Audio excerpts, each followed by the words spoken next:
Hello student, this is Pankaj Kumar. Welcome to Bullseye channel. Student, in this video I am going to explain The Merchant of Venice Act 3 Scene 5. At first I will explain in English, after that in Hindi also, so that in both the languages you can understand all these conversation terms. So students, let's start. In this scene, Lancelot says, whatever father does, then a son has to bear for all. You have already done a mistake, that is one more Christian. Why? As you know, now after this one more pork. Pork price would be more. How can we bear with it? So all these things he explained.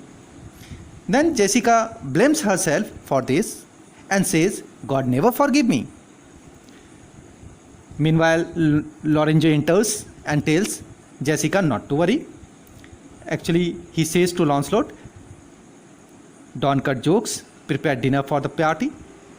Don't cut jokes, go inside and prepare dinner and serve the dinner. So you must go and check everything ready or not.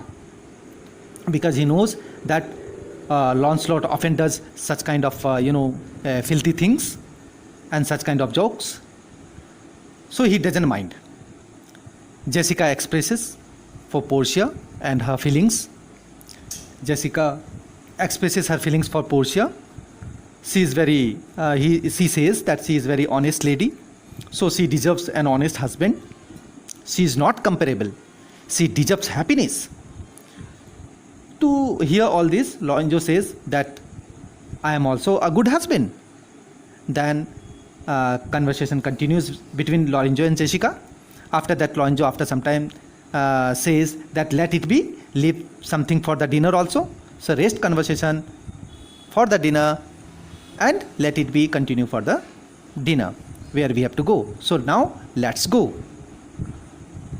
To say this, Act 3 Scene 5 ends.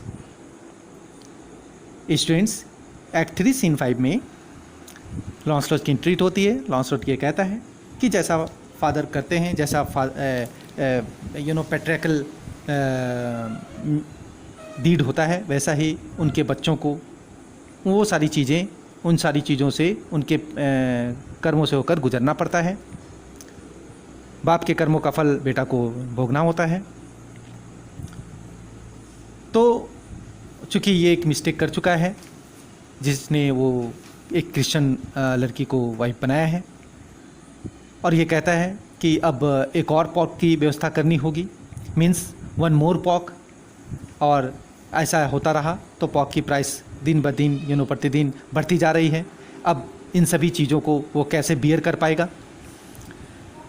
ये सब सुनते हुए Jessica अपने को blame करती है, अपने ऊपर ब्लेम करती है, खुद को ही इस चीज़ के लिए कसूरवार समझती है और कहती है कि गॉड उसे कभी माफ़ नहीं करेगा. इन सब बातों को सुनते हुए लोरेंजो की एंट्री होती है. लोरेंजो कहता है कि मुझे जलन हो रही है कि तुम मेरी वाइफ से बात कर रहे हो और ये सब कुछ कह रहे हो. जेसिका भी अपनी फीलिंग्स बताती है, बट लोरेंजो जेसिका को वरी नहीं होने के लिए कहता है और कहता है कि लॉन्सलॉट हमेशा इसी तरह का मजाकिया बिहेवियर वाला आदमी है, वो हमेशा इसी तरह का जोक करता है और मैं इस तरह के बहुत से इंसान से मिल चुका हूँ, उनमें से ये भी एक है. वह कहता है लॉन्सलॉट इन सब बातों को छोड़ो, जाओ डिनर की तैयारी करो तो, और मजाक बंद करो, अंदर जाओ, जितनी जल्दी हो प्रिपेयर करो डिनर की, लोगों को डिनर सर्व करो, चेक करो कि एवरीथिंग रेडी है या नहीं है. ये सब बातें वो लॉन्सलॉट से करता है. आफ्टर दैट जेसिका पोर्शिया के प्रति अपनी फीलिंग्स जाहिर करती है. वो कहती है कि पोर्शिया एक बहुत अच्छी लेडी है, ईमानदार लेडी है, ऑनेस्ट है, इंटेलेक्चुअल है, वो एक ऑनेस्ट हस्बैंड के लिए डिज़र्व करती है, उसका कोई कंपेयर नहीं है, उसके समान उसकी नज़र में कोई और लेडी नहीं है, इसलिए उसे दुनिया की सभी खुशियाँ मिलनी चाहिए. सी डिजर्व्स हैप्पीनेस. लोरेंजो कहता है अरे मैं भी तो एक अच्छा हस्बैंड हूँ. तो जेसिका मुस्कुराती है, कहती है कि तुम और इन सभी बातों से कोई कंपेयर नहीं करो. बातचीत बढ़ती चली जाती है, बात का कोई अंत नहीं है.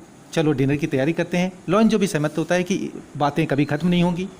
सो रेस्ट बातें हम लोग डिनर टेबल पे करेंगे. So let's go for the dinner, ऐसा सोचकर, ऐसा बोलकर सीन 5 एक्ट 3 एंड हो जाता है।